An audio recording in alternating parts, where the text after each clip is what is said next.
Le 2 mai dernier, j'ai reçu une correspondance du ministre de l'Éducation m'informant de l'intention du gouvernement de procéder au transfert de 3 écoles, 2 de niveau primaire et 1 de niveau secondaire, de la commission scolaire English Montreal à la commission scolaire de la Pointe-de-l'Île.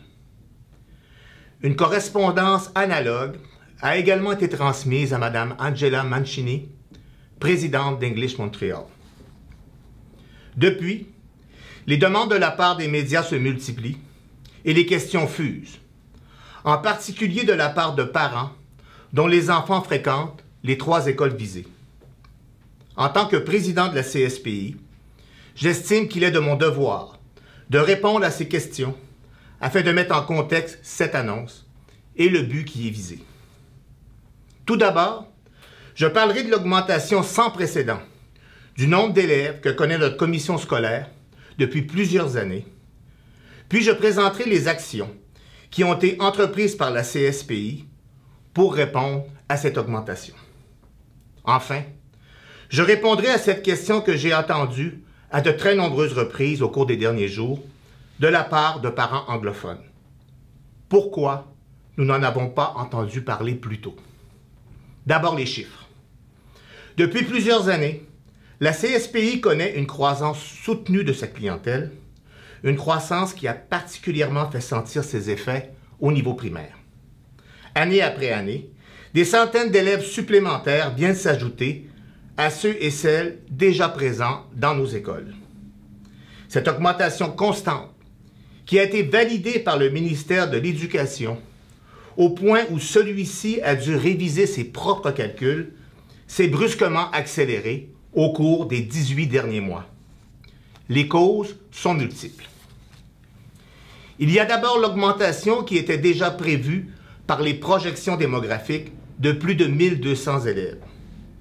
À cela s'est ajoutée l'arrivée massive d'enfants et d'adolescents provenant de l'afflux de demandeurs du statut de réfugiés qui se sont présentés à nos frontières au cours de l'été 2017 et des mois subséquents. Enfin, en novembre dernier, il y a eu la confirmation que plusieurs de nos écoles, situées dans des secteurs déjà sous forte pression au niveau des espaces disponibles, allaient passer à l'indice maximal de défavorisation, entraînant automatiquement une baisse du nombre d'élèves par classe. Cette vague, qui déferle maintenant sur nos écoles primaires, atteindra bientôt nos écoles secondaires. Alors que les projections indiquaient que toutes nos places élèves au niveau secondaire seraient occupées dans 2 ans, une révision de ces calculs indique que toutes nos écoles secondaires seront pleines dès l'an prochain. À elle seule, une de nos écoles secondaires, qui est déjà la plus grosse école secondaire sur l'île de Montréal, dépassera sa capacité maximale pour atteindre près de 2700 élèves. Une clientèle digne d'un cégep, à la différence près que ces élèves sont tous présents en même temps, tous les jours de la semaine. Toujours plus d'élèves, mais toujours de moins en moins d'espace disponible pour les accueillir. Une tempête parfaite pour une commission scolaire qui, malgré le fait qu'elle arrive au 6e rang parmi les commissions scolaires pour le nombre d'élèves, est la plus petite en termes de superficie. Par conséquent, au total, pour la prochaine rentrée, c'est près de 3000 places élèves qui sont à trouver au sein de nos établissements primaires et secondaires. Ensuite, nos actions.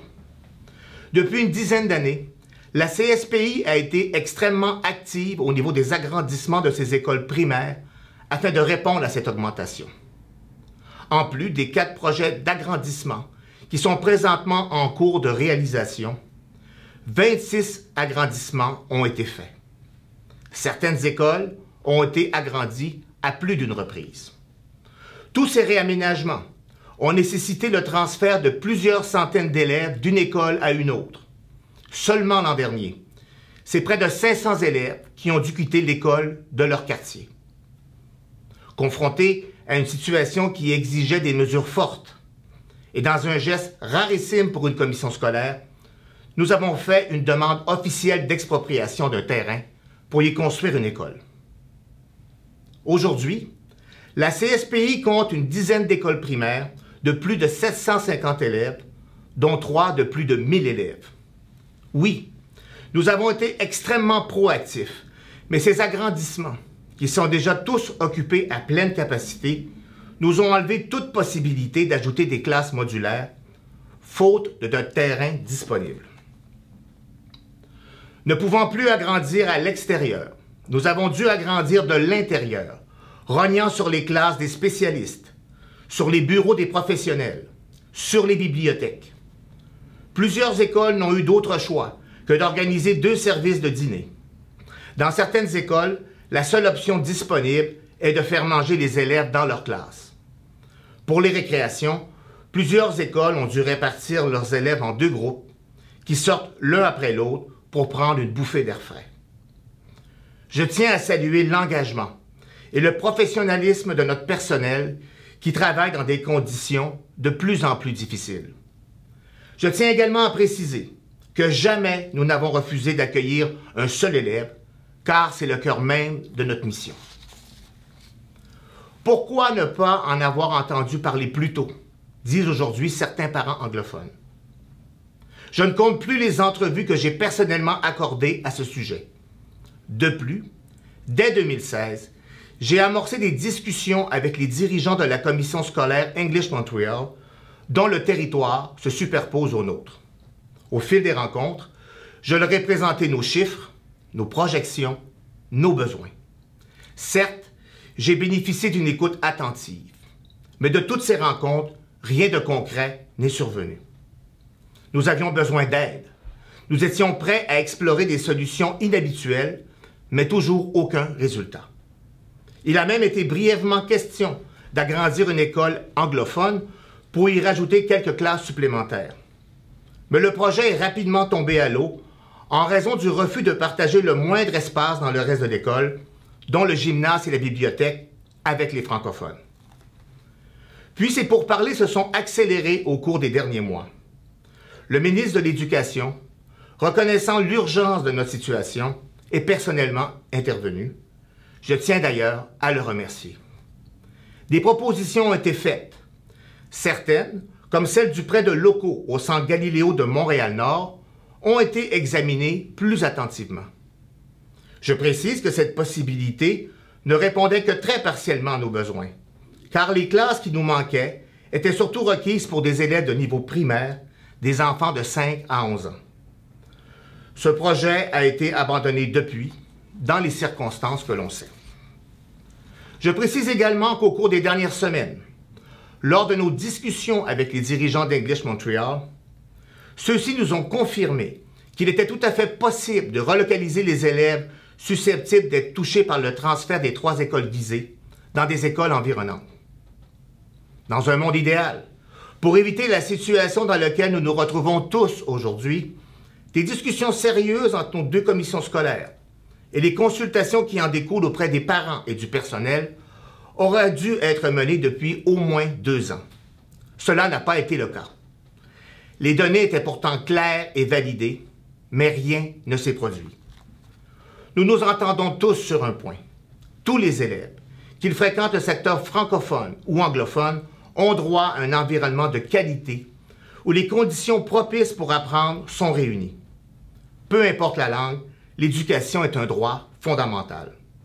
Par contre, peut-on encore parler de droit fondamental lorsque dans un même secteur, on maintient des écoles à moitié vides alors que d'autres écoles situées à proximité débordent? Peut-on parler d'équité scolaire lorsque rien n'indique que ces écoles à moitié vides se rempliront un jour? Certains blâment les lois linguistiques. D'autres se disent non responsables de la situation. Ce n'est pas un problème que nous avons créé, entend-on. Mais la réalité a la tête dure. Et en tant que président de la CSPI, je me dois de composer avec la réalité. La réalité, ce sont ces enfants et ces adolescents qui proviennent de plus d'une centaine de pays différents et qui parlent plus d'une centaine de langues que nous devons accueillir, franciser, intégrer et mener à la réussite. Présentement, au moment même où je vous parle, ces élèves nous arrivent au rythme d'une classe par semaine. La réalité, ce sont ces élèves plus vulnérables dont le nombre augmente de façon exponentielle et qui requièrent des classes réduites qui ne compte que 8 à 10 élèves. La réalité, ce sont la rareté des terrains adéquats pour construire une école primaire qui rendent les projets de plus en plus coûteux et complexes. Le sens commun commanderait plutôt de maximiser les espaces déjà disponibles, car il en va de l'intérêt de tous les contribuables. La réalité, c'est que cette cohabitation dans quelques écoles, que certains parents et élus anglophones suggèrent, est une opération fort complexe qui se solde rarement par une réussite, comme les expériences passées nous ont si souvent démontré. Beaucoup trop d'impacts négatifs pour trop peu d'effets positifs. L'éducation est une responsabilité collective et les efforts pour s'acquitter de cette responsabilité doivent également être collectifs. Dans notre approche au fil des ans, la Commission scolaire de la Pointe-de-l'Île a toujours fait preuve de bonne foi et de transparence. Mais le temps presse. Il faut agir et c'est ce que le gouvernement du Québec a confirmé par cette lettre du ministre de l'Éducation et de l'Enseignement supérieur. Il faut agir. C'est une question d'équité scolaire pour tous les enfants. Merci de votre attention.